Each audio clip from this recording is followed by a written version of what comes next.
បសាប្រស្រីគ្រប់រូបនេះជាក្បួនអង្គធនទានហើយចេញពីស្រុកកុលបរិយដឹកនាំដោយព្រះអង្គគ្រូប៉ែនសវុតវត្តស្រះរៀងទៅកាន់វត្តព្រៃច័ន្ទវត្តព្រៃច័ន្ទជាយដែនឥឡូវបានមក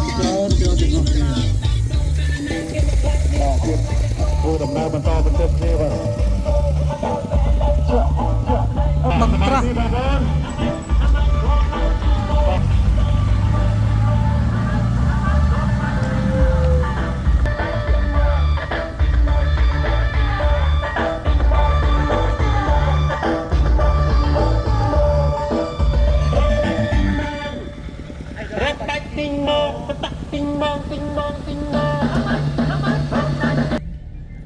អង្គធនទាន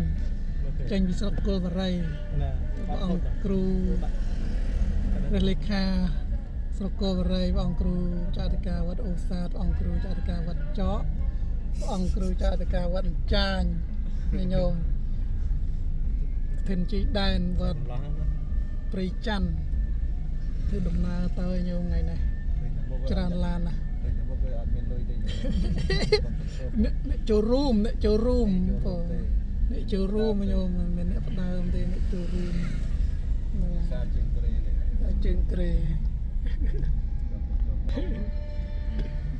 ចូលរួម70 លាន70 71